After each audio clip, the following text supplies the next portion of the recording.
Hey there, this is the Resistor Vic Podcast. I'm here to get folks thinking about politics as something that's really about regular people like you and me, and to realize that together we can make a difference. It mentions the Epstein files, or what the deal is with that. Hello, if there's anybody there on YouTube. I'm just getting started. I'm waiting for actual 7 o'clock to start the podcast part of it. I'm going to, hey, I should put these on. Do I need these? I don't need these, except see how I sound. Hey, I sound good.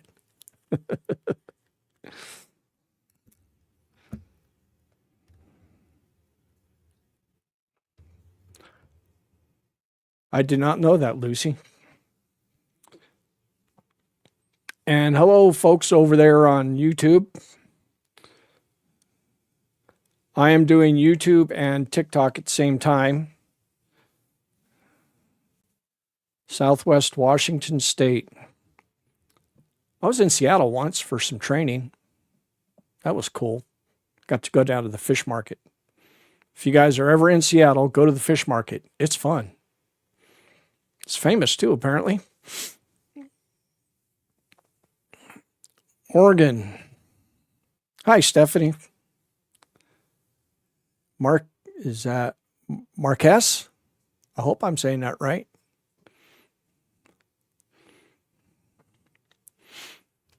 What else can we talk about while I'm waiting for 4 more minutes? Somebody asked me a question. You're doing a podcast? Just call me. Yes, I'm doing a podcast. It just hasn't started yet.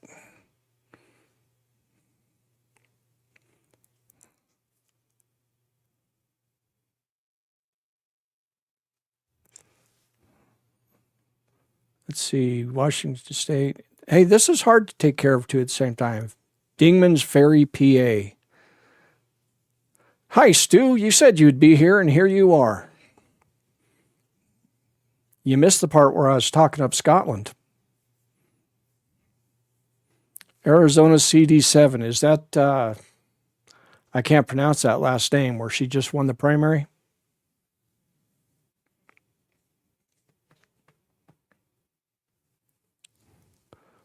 What's the blue jean jacket behind me?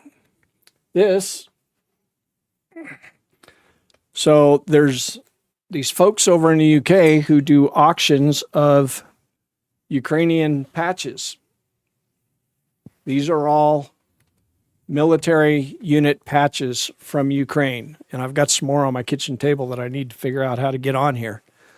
They auction off the patches on TikTok auctions, and the money that is raised through these auctions all support frontline troops.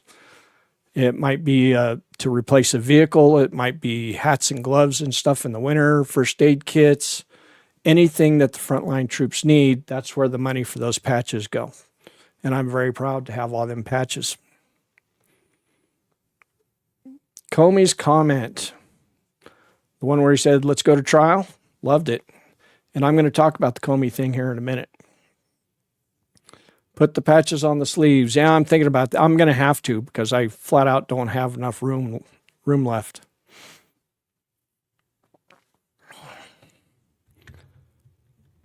Hello, Carolyn. Thoughts on Hegseth? I'm going to talk about that too, Stu. I think I'm going to have a little bit different take than everything I've seen so far, though. Thanks, Jerry. You're going to make me blush.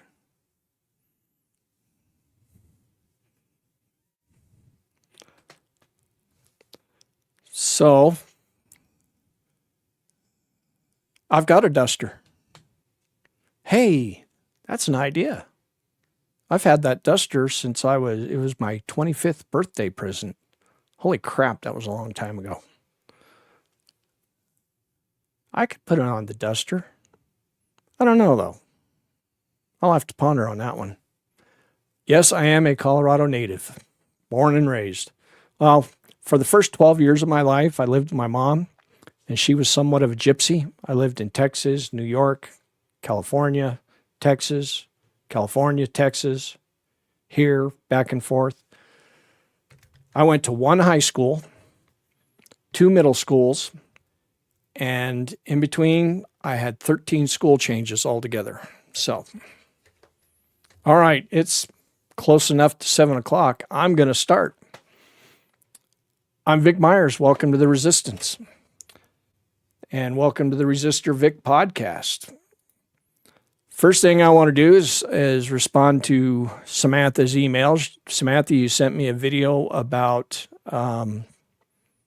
dementia and whether or not Orange Julius Caesar has dementia. I haven't had a chance to watch the whole thing yet. I am hesitant to take anything serious from people who are making diagnosis via videos that they watch, though. And if you didn't see it, in the headlines today in the AP, there's a guy named Joe May, a Republican in South Carolina. He's a state senator, I want to say, if not a senator, then a state representative. He thought it would be funny to use the username Joe Biden with 4 N's, 69, and using that account, distribute kiddie porn. And he got busted. I mean, how stupid are these hardcore MAGA people? It's like, oh, I'm going to own the libs by using Joe Biden's name to distribute kiddie porn. All you did, dummy, was prove to us that GOP stands for Guardian of Pedophiles. I mean, come on. All right. Comey got indicted. So I looked up some stuff on Lindsay Halligan. You guys already probably heard that Lindsay Halligan has never prosecuted a case in her life. So the career prosecutors, the people who know what they're doing and know what laws are in criminal prosecutions and all that, they went back to Pam Bondi and said, hey, Pam, there is no legal case here. There is no violation of the law. And Trump's like, nope, prosecute him anyway. I'll go find this insurance lawyer who has never tried a criminal case in her life, and I'll make her the prosecutor. And there's a little bit of irony in that because when she was in law school or after law school, she interned with the Innocence Project of all places and the public defender's office in Miami-Dade County.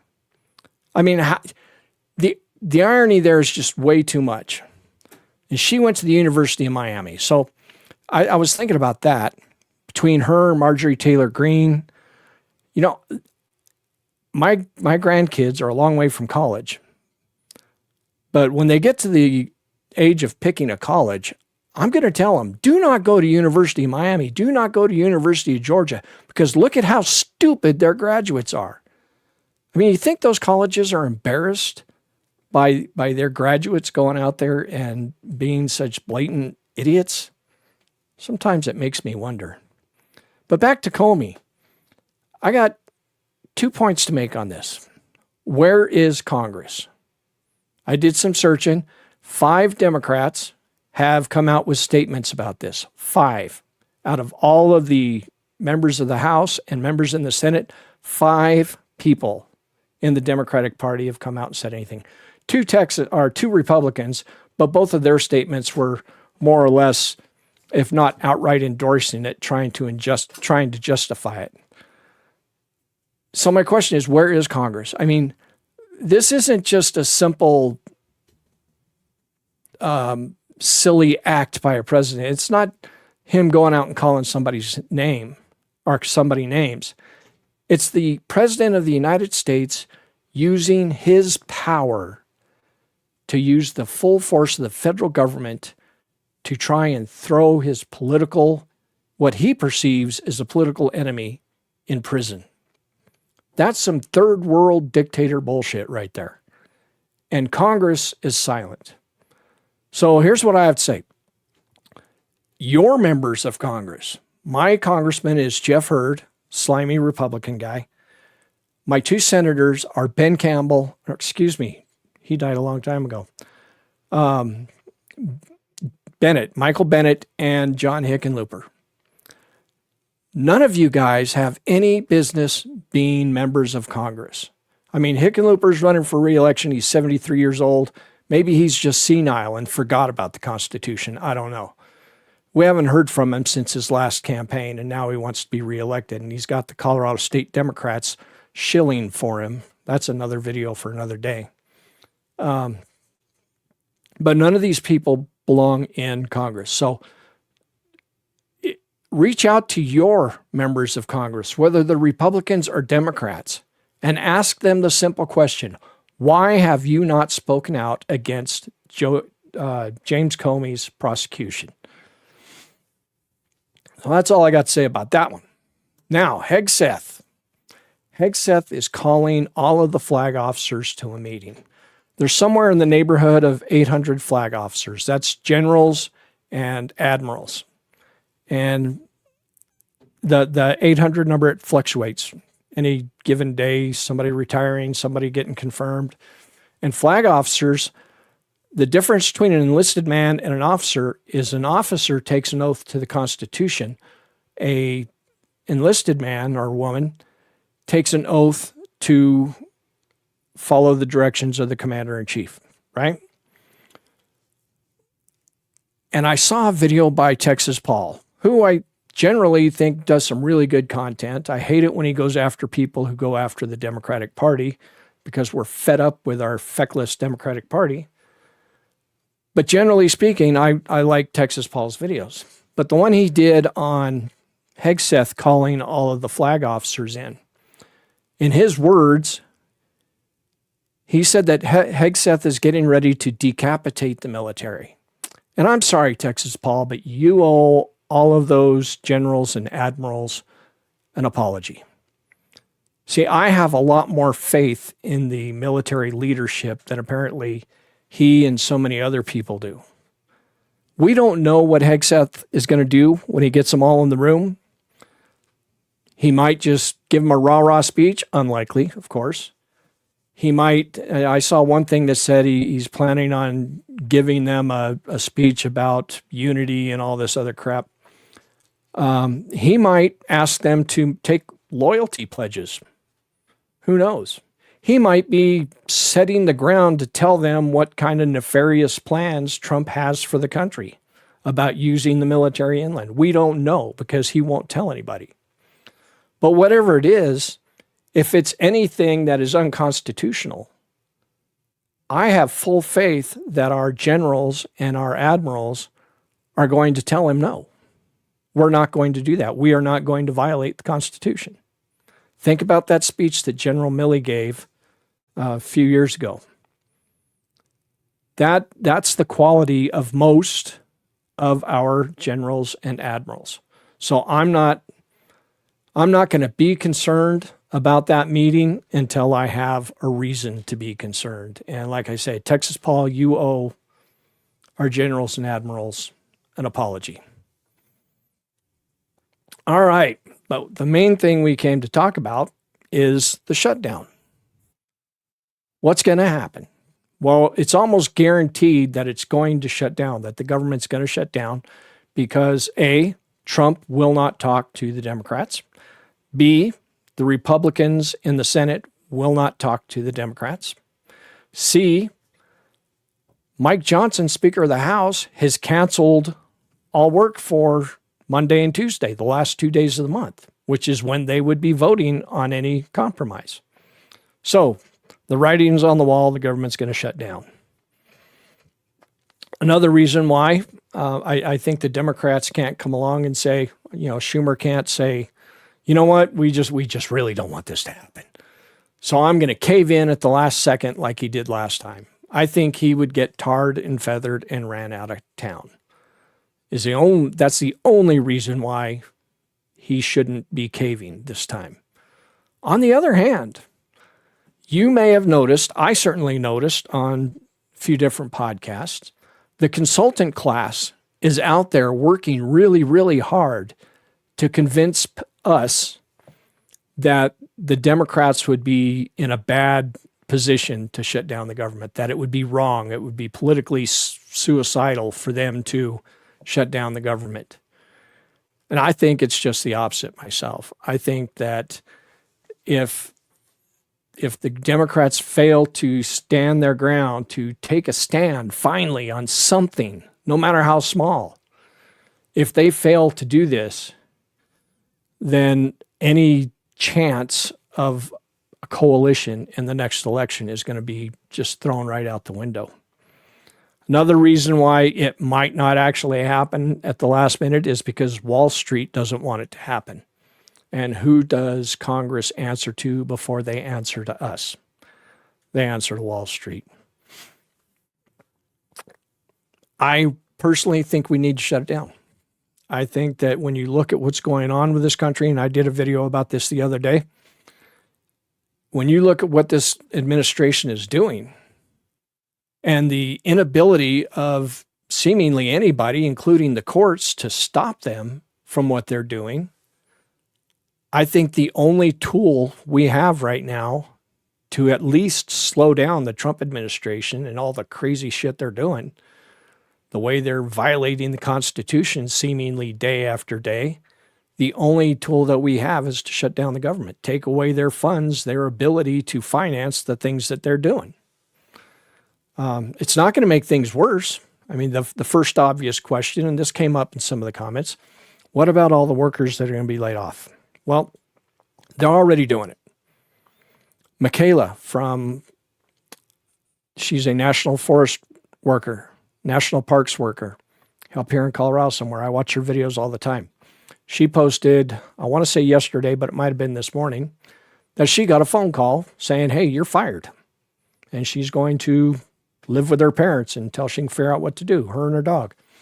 They're already firing federal workers at record numbers. We know that, the Doge crap and all that stuff, so many of our federal workers are already out. And as far as the Social Security and all that other stuff, it's going to be bad.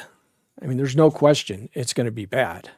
And the Republicans would love nothing more than to have a reason to stop sending people their Social Security checks. So it's not going to be easy, but they're trying to figure out how to do it anyway. So we've got to find a way to slow them down. We've got to find a way to throw a wrench in their works any way that we can. And a government shutdown is one way to do it, one way to force them to actually start talking to the Democrats and taking into consideration somebody besides Donald Trump. Now, what I think is going to happen is it is going to shut down. And of course, they're going to blame the Democrats because the Democrats would not give them everything they wanted. They're going to blame the Democrats, and they're going to find out that it's not working because every day more and more people are recognizing this administration for what it is. Every day more and more people are seeing the effects of this administration and the Republicans failing to do their jobs in Congress to hold this president accountable or to put any checks and balances on him. So when they try and blame the Democrats, they're going to find that it's not working. And then they're going to be like, well, what are we going to do? We can't go back. They will not go back. They will let the country burn down before they will give an inch to the Democrats. But they're going to have to find a way to open the government again. And that's when I believe that John Thune is going to, for those of you who don't know, John Thune is the senator from, I can't remember which state. Anyway, he's the Senate Majority Leader. Either one of the Carolinas or Texas, I think. Anyway, he's going to change the rules so that they don't need 60 votes to pass the continuing resolution. And that's what's going to happen. And then they're going to pass a continuing resolution that's even worse than the one that we have right now. I think that's most likely what's going to happen. The economic downturn that we're currently in is going to accelerate. The economy is going to get worse. But by holding their at least a little bit of traction back with Main Street America, they will start to see the beginning of a Democratic Party that might actually have the cojones to stand up for something. Or I'm wrong about all of it, and Schumer lets them keep the government running with a continuing resolution, and we have a status quo of what's, tomorrow will be just like today. And Schumer will get deposed. He will get run out of his position as the Senate Minority Leader. Those are my predictions. That's what I think needs to happen. And the last word on all that before I start asking folks for comments and stuff. By the way, if somebody wants to come up on YouTube, I can invite you up. If somebody wants to come up on TikTok, I can figure out how, but you guys won't be able to hear each other. Anyway, the bottom line, the last word on all that, it's going to suck. The shutdown is going to suck. It's going to be hard, but it's going to be necessary. And anything that is worth fighting for is not going to be easy. So there you have it. That's my thoughts on the shutdown. Hegseth, Comey, and Joe May, the Republican state legislator who just pled guilty to distributing bad pictures of small kids. Thanks for your time, and I'm going to stop talking podcast stuff there. Now I'm open. Now I can pay attention to the comments and stuff and answer questions. Anybody got any questions? Oh, let me get back to my comments on YouTube. Holy cow, there's a lot of them there.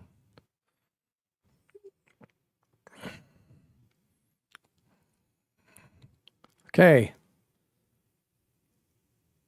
You're welcome, Tennessee Bear, and thank you. Yes, George, they want to shut it all down. That's the other thing with this shutdown idea. The Republicans want it to all shut down. Thank you very much, Wandering Prepper. They want this government to crumble. They want the United States of America to crumble. The worse it gets, the more powerful they can become because people become desperate.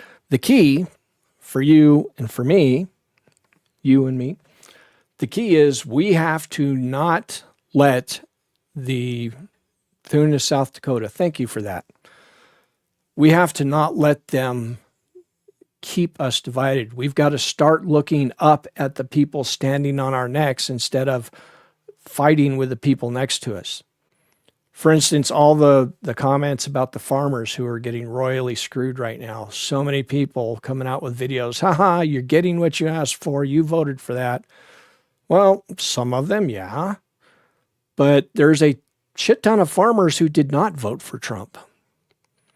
And it's just like saying that, maybe the north side of my town voted for Trump. So because that's the case, they're getting what they voted for when the economy collapses. But what about the rest of town? The rest of the town didn't vote for him. So do we say FAFO to everybody? That's in effect what you're doing when you say all of the farmers are getting what they voted for, because it's not true. And besides that, a lot of the farmers, one of the reasons why they voted for that idiot is because the Democratic Party has been failing year after year after year to reach out and speak to rural America. Rural America used to be full of FDR Democrats. And when Bill Clinton ran, he spoke to rural America. And when President Obama was campaigning, he spoke to rural America. But they're the last ones. The Democratic Party started doing all this consultant class bullshit and listening to data analyzers, and they'd left the heart out of all of their politics. They decided that they would just go with what the data and the political science says.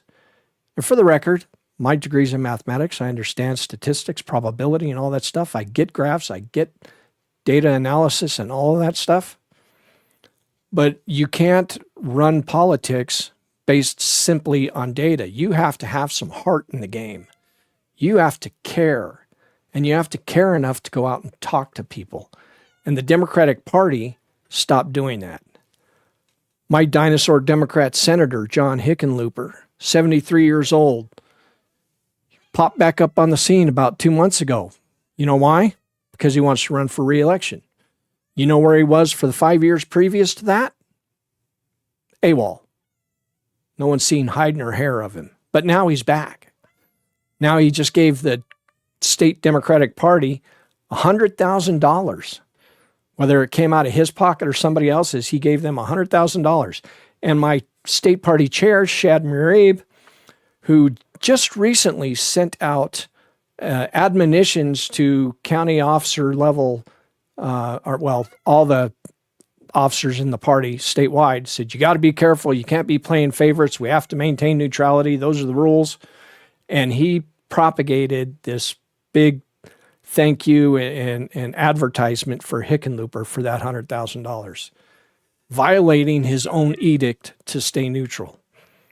I'm sorry, I went off on a tangent. I get that way when I think about Hickenlooper because he's such a piece of garbage as a senator. I'm not going to vote for him just because he's a Democrat. I'm not going to vote for him just because the Republican guy would be worse. I'm not going to vote for him, period. That's why Karen Breslin has to win the primary. Hi, Vic. I'm disgusted with Trump's new tariffs. How do you feel about his latest round of nonsense he is pulling? Just like you do. I mean, there is no rhyme or reason to his tariffs. I'm like, did he get a toilet seat splinter or something? So now he's going to put tariffs on toilets? What is the reasoning behind it? He doesn't have a reasoning. Perhaps Vladimir Putin called him up and said, you know what, Donald, things aren't going bad enough. Put on another tariff. And the people who are going to be hurt by these latest round of tariffs, truckers, home builders, people who are trying to build a house. Yeah. Vic, our system's broken. We will never have a fair presidential election again. I don't believe that for a second, Molly. Is our system broken? Possibly. It's definitely, most definitely damaged. But we are going to have an election. We've got one here in a couple of weeks. Local elections. And then next year we're going to have midterm elections. And those elections are going to happen. And it's up to us. If we just say the system's broken, we're never going to have an election again, then that is the same as giving up. That's the same as saying, what's the use? I might as well just, buy me a year's worth of MREs and live in my basement. No, it only fails. The elections only don't happen if you and I let ourselves believe that and fall apart. It looks bad. It sounds bad. All the crap coming out of Washington, all the things that Congress is letting Trump get away with, all of the things that the Supreme Court is letting him get away with. It is bad. But at the end of the day, they cannot succeed with what they're trying to do as long as we maintain our sense of community. Because tyranny cannot live in the face of community. I'm preparing a video on that very subject, and I was looking up how many of the scholars who write about tyranny also write about the importance of community.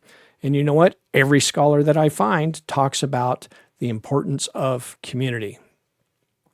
So that is the number one thing that I think about when I think about how bad these guys are getting.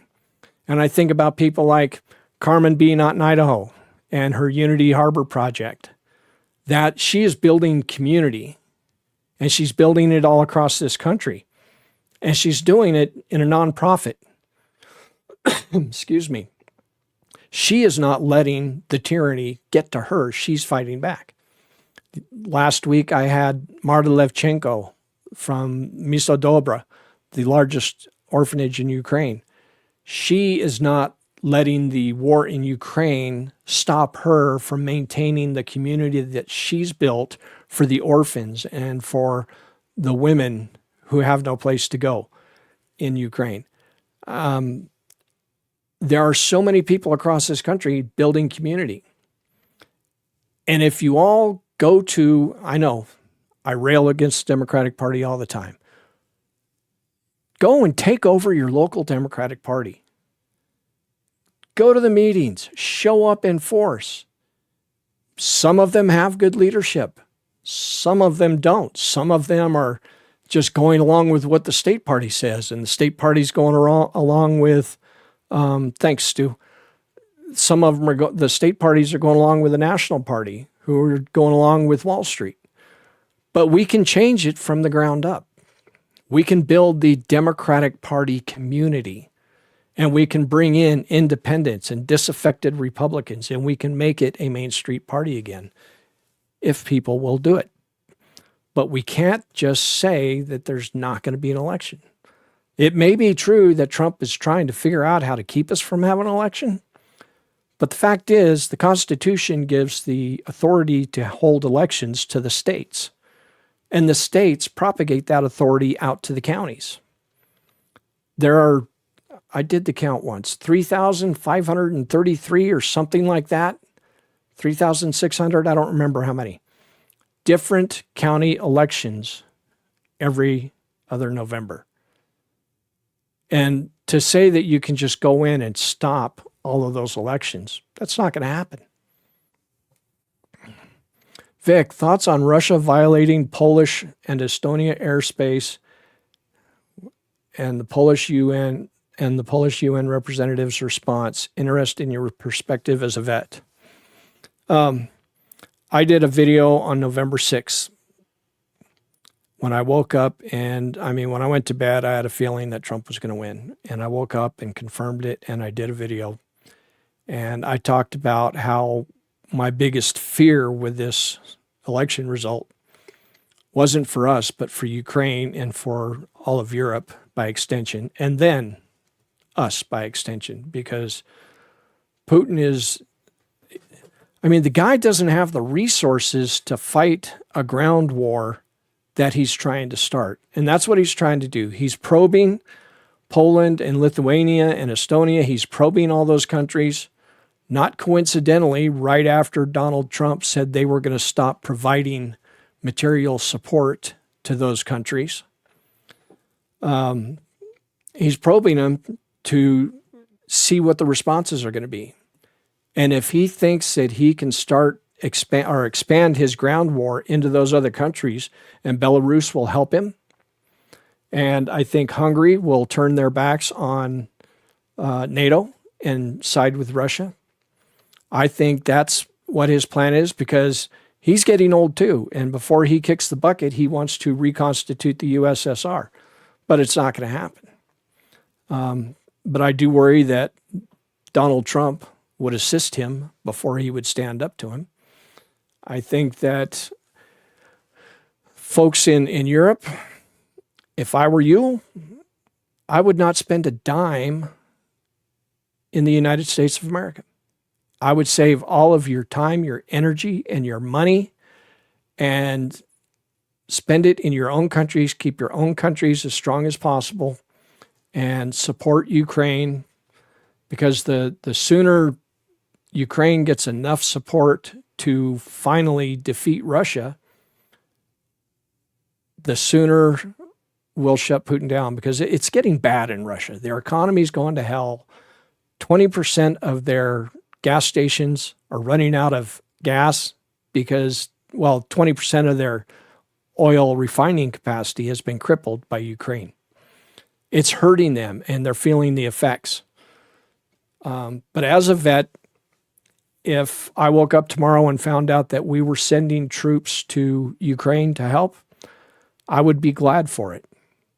Because if Putin does succeed in Ukraine, he will keep going. And it's only a matter of time before we're either fighting with him or fighting against him.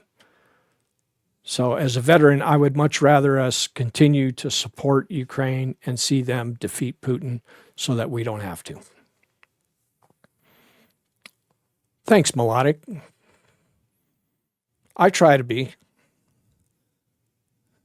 I should pay attention to some of these TikTok comments too, huh?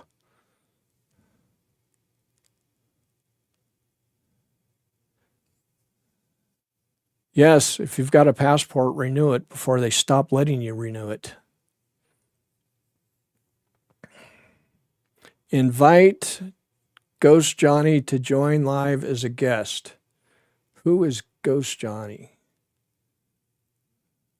Oh, that's just TikTok encouraging me to invite people. Ghost Johnny, are you a friend or foe? And do you want me to invite you up? Holy cow, there's all kinds of questions over here on the...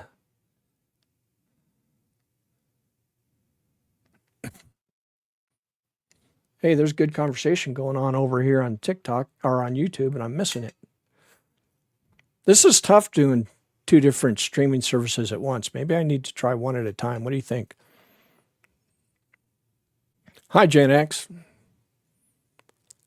Let's stop getting U.S. knows we're not needed because we have to work for what we have. You know what, Mike? That is an incredibly narrow view, in my opinion, because 1, we can walk and chew gum at the same time.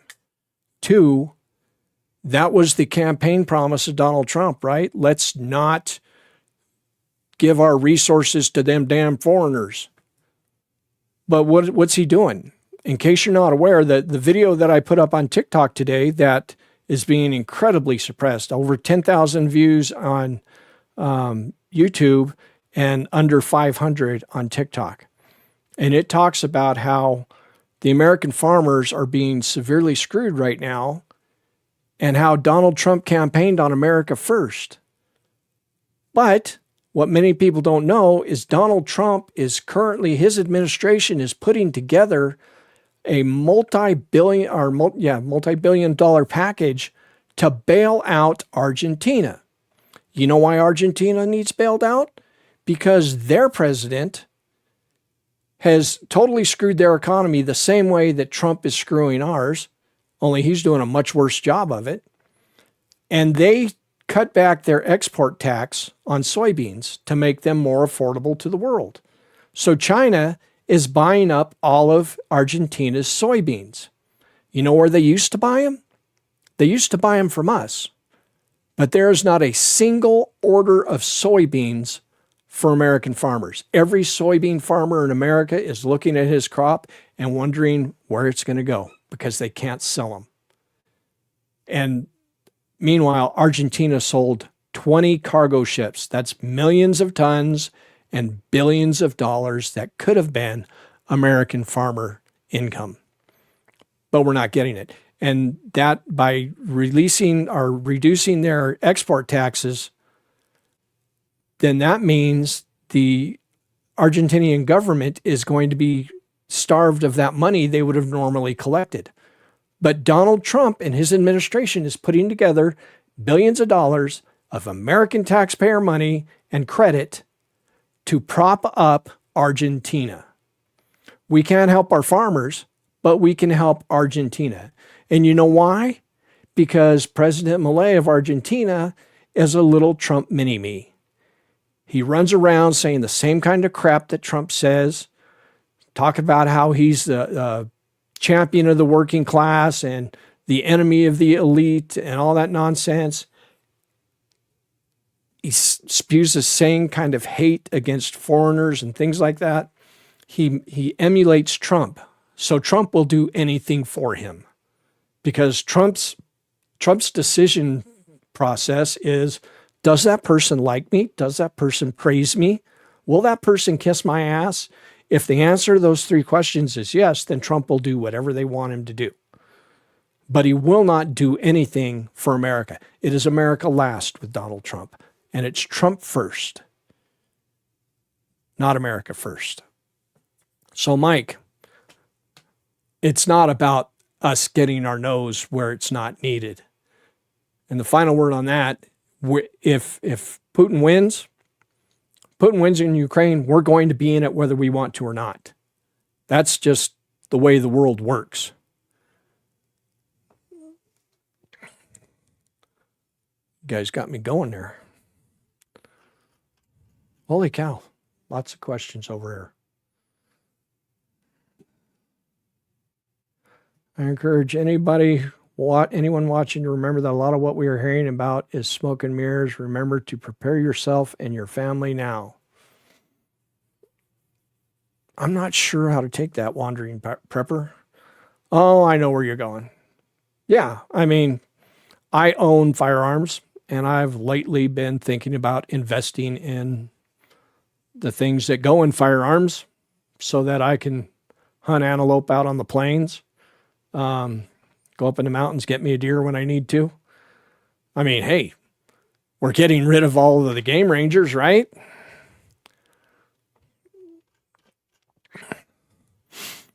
They used to make automobile steering wheels out of a soybean derivative. Huh. Well, that's cool. John Ford, or Henry Ford rather, made an entire car out of hemp once. He even powered it on oil, peanut oil. But the steel manufacturers shut that down right quick. Hi, Winter Steel. I haven't heard of state game wardens getting fired, but national parks staff are being fired. Look up Michaela, Mikayla. She put a video out. She's done a long series of videos talking about her struggles as a national parks employee. And she got fired. It was either yesterday or today. Just got a phone call, said, hey, you're fired.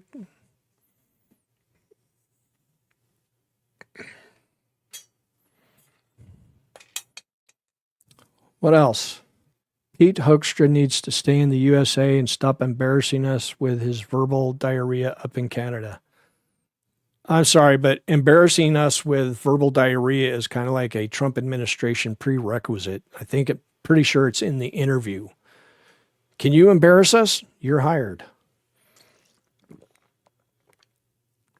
Yes, state agencies that receive federal funds are going to have to fire people. Is Colorado the only state? I meant to look this up earlier. I'm sure it can't be. Excuse me. Colorado's state budget got totally FUBAR with the big, beautiful bill. And we had to go into special session to figure out where to come up with money.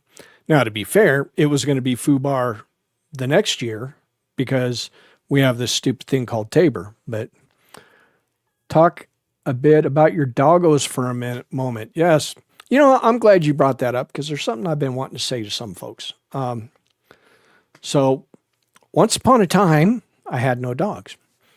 And then my son, he lives in a city up north of here, and their dog it wasn't the dog's fault, but because they're in a city and have neighbors and stuff, a lot of problems with the barking and all that stuff, causing stress. So we took Athena. That's how we got Athena. Before I could get Athena to the vet, Athena went into heat. And Athena became very friendly with several of the neighborhood dogs. And by neighborhood, I mean they came from miles because there isn't anybody within a half a mile of me. And she had a bunch of puppies. And they're doing great. Buster is humongous. They're only 6 months old now, 7 months old. And they're still getting big. They're much bigger than Athena already. And they're very well mannered dogs, not a mean bone in them. And we've got more kittens again. And every time I show pictures of the puppies or the kittens, there's always a couple of people, you need to get your animals spayed. You need to get them fixed. You need to take care of them. I had some mean comments about that. A lot of the comments are nice. Hey, don't you think you should spay your cats? But some of them are just outright rude. And it kind of brings to light one of the problems in America in our elections, rural versus city, right? If I'm in the city, I absolutely should be getting my cat spayed or neutered or whatever they are, whatever it needs to be for whichever cat. Because in the city, cats running crazy in their population. I'll speak to that in a minute, ISO. It's bad in the city. And in the country, even, having too many dogs is not a good thing because they run off all over the place. They get into other people's cattle or their goats or what have you. It creates problems. Not to mention, I'm spending over $40 a week to feed them stinking things. But in the country, when it comes to your cats, you can't have too many cats out in the country. There's rats. There's country rats. There's country mice, and they will get everywhere.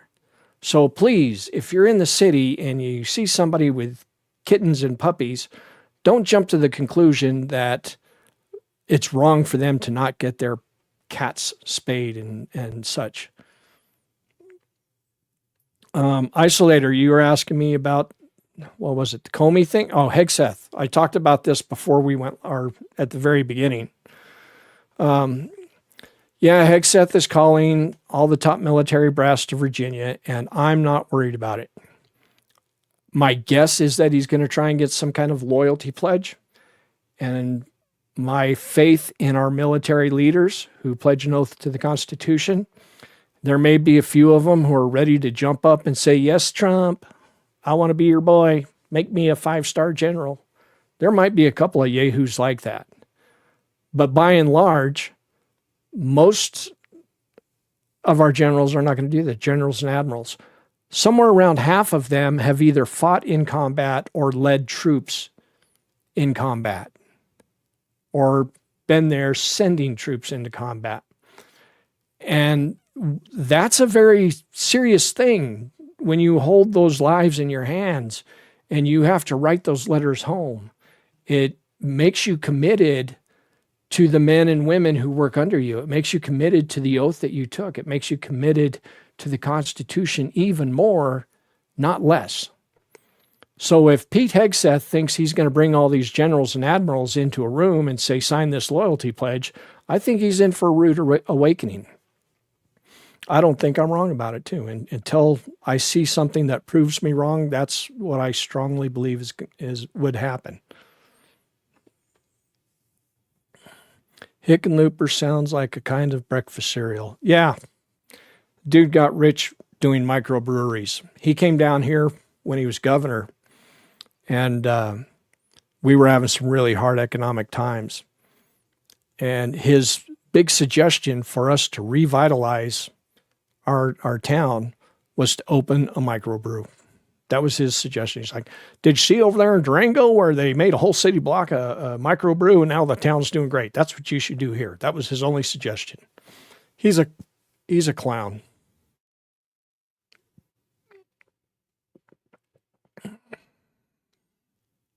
Why is that? Oh, okay. Holy cow. All right. I have blind and deaf dogs because of bad breeding. I think all dogs and cats should be fixed. If we did that, we'd run out of dogs and cats. And again, you gotta be responsible. Just know that there are reasons why you don't. I mean, I've never bought from a puppy mill. I would never buy from a puppy mill because those people don't treat their animals right. But we've always had dogs. We've always got them fixed when we could. We've only, in 30 some years together, we've had puppies twice, I think.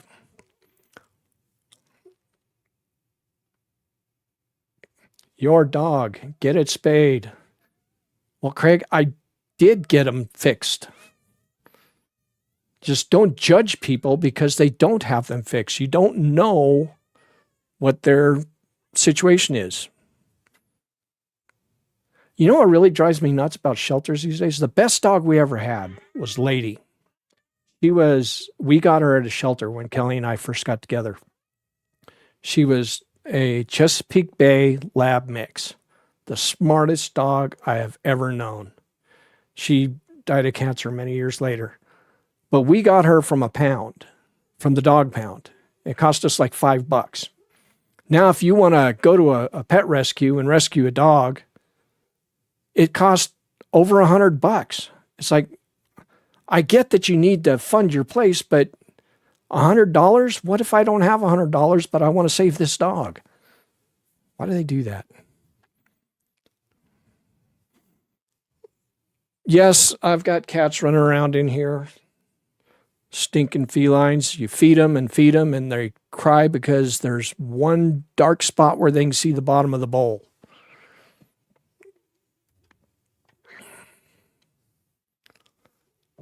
All right, what time is it? It's almost 8 o'clock. Well, folks, unless anybody has any burning questions, or comments, something new you want to know about between MAGA and NSDAP. I don't know what NSDAP is off the top of my head. Almost 3 a.m. Stu, I hope I get to go back to Scotland someday. It's definitely on our bucket list. Thank you, Tennessee Bear, and thank you to everybody who came along for the ride tonight. I appreciate it. I appreciate the good conversation, the good questions. Where were you based in Airborne? I was 101st, Fort Campbell, Kentucky. If you were talking to me.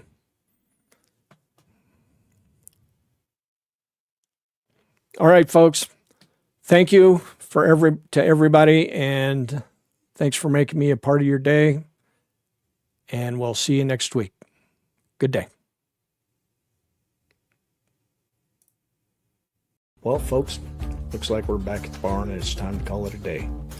I sure do appreciate you spending your time with me. If you want to help keep this podcast going by supporting me, you can get a paid subscription on Substack, where I'm Resistor Vic. Or if you're the type that'd rather go to PayPal, I'm also resistorvic@gmail.com. Thanks again.